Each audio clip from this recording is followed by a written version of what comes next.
Libre, le long voyage d'Henri.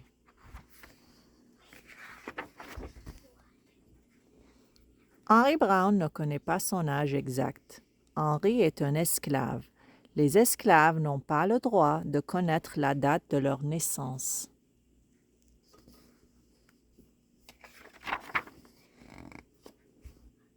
Henri, ses frères et ses sœurs travaillent dans la grande maison où le maître habite. Ce maître est bon envers Henri et sa famille, mais la mère d'Henri sait que tout cela peut changer. Tu vois les feuilles que le vent emporte? Elles sont séparées de l'arbre. Un jour, les enfants d'esclaves sont aussi séparés de leur famille.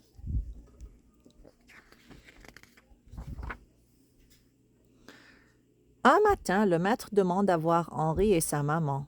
Ils montent par le grand escalier. Le maître est dans son lit. On ne voit que sa tête. Il est très malade. Il leur fait signe de s'approcher. Les maîtres libèrent parfois des esclaves. Le cœur d'Henri se met à battre très fort. Son maître va peut-être le libérer. Tu travailles bien, Henri. Je te donne à mon fils. Tu dois lui obéir et tu ne dois jamais mentir. Henri fait oui de la tête, mais il ne dit pas merci, car il ne veut pas mentir.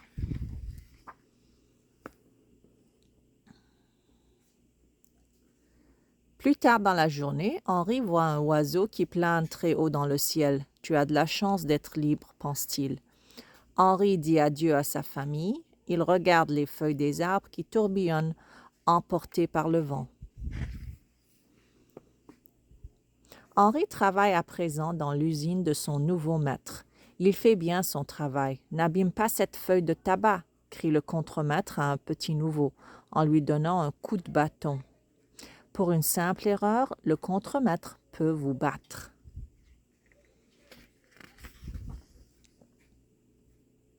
Henri se sent seul.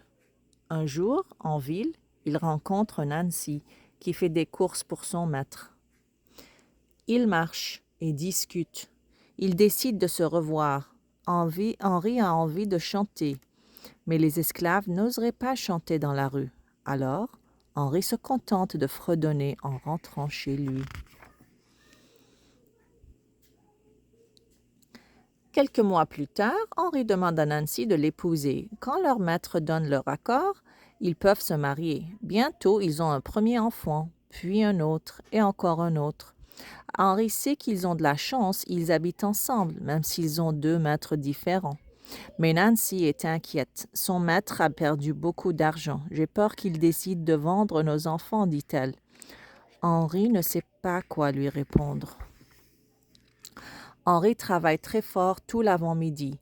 Il essaye d'oublier ce que Nancy a dit. Son ami James vient le voir à l'usine. « Ta femme et tes enfants ont été vendus, ont marché aux esclaves », chuchote-t-il à l'oreille d'Henri. « Non !» crie Henri. Henri ne peut plus bouger, il ne peut plus penser, il ne peut plus travailler. « Roule ces feuilles de tabac !» Le contremaître lui donne un coup de bâton. Henri obéit. Il a le cœur brisé.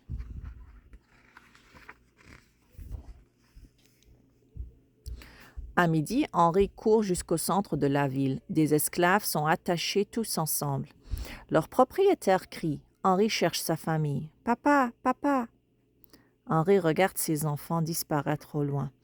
Où donc est Nancy? Il l'aperçoit en même temps qu'elle le voit. Il essuie ses larmes. Quand il rouvre les yeux, Nancy aussi a disparu.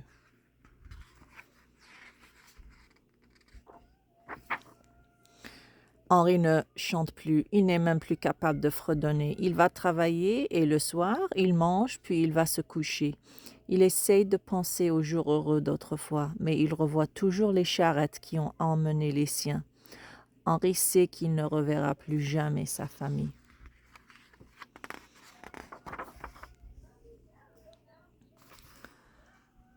Le temps passe. Un matin, Henri entend chanter un oiseau perché dans un arbre. L'oiseau s'envole dans le ciel. Henri se dit qu'il aimerait être libre. Mais comment faire? En soulevant une caisse en bois, il a une idée. Il demande à James et à M. Smith de l'aider. Monsieur Smith est blanc et il est contre l'esclavage. Le lendemain, ils se retrouvent tous dans un entrepôt désert. Henry est là avec une caisse vide. « Je vais m'expédier par la poste dans un endroit où il n'y a pas d'esclaves, dit-il. James regarde la caisse, puis Henry. « Et si tu tousses et qu'on t'entende? »« Je mettrai ma main devant ma bouche et croiserai les doigts, » dit Henry. Sur la caisse, M. Smith écrit « À William H. Johnson, rue Arch, Philadelphie, Pennsylvanie. » Henry va être livré à des amis de M. Smith à Philadelphie. En grosses lettres, ce dernier ajoute « Oh, fragile ». Henry doit trouver une bonne raison de rester chez lui, sinon le contremaître va croire qu'il s'est enfui. James montre la blessure qu'Henry a au doigt, mais Henry sait que ce n'est pas suffisant. Alors il ouvre une bouteille de vitriol. « Non !» crie James. Henry en verse sur sa main. Sa peau est brûlée jusqu'à l'os. Maintenant, le contremaître sera bien obligé de se passer de lui. M. Smith fait un bandage à Henry. Ils s'entendent pour se retrouver le lendemain, à 4 heures du matin.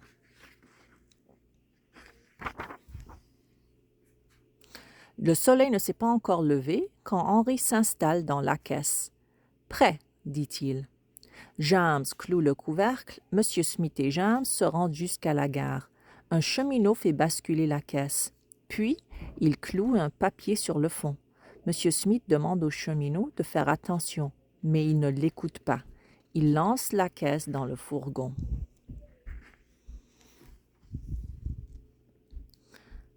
Les heures passent. Henry se sent à nouveau soulevé, puis redéposé avec brusquerie. Il a la tête en bas.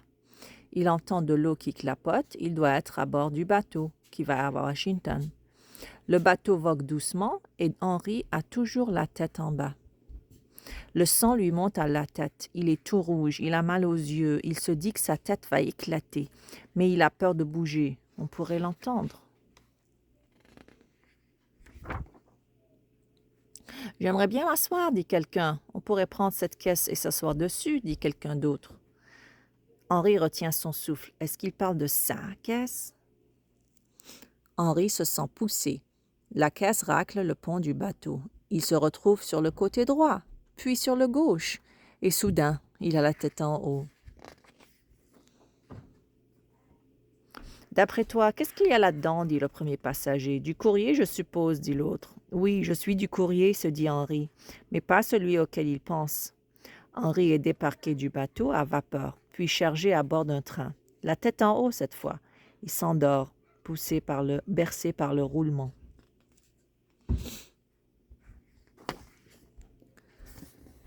On frappe sur sa caisse. Henry se réveille. « Henry, est-ce que ça va là-dedans ?»« Tout va bien, répond-il. » Quelqu'un décloue le couvercle.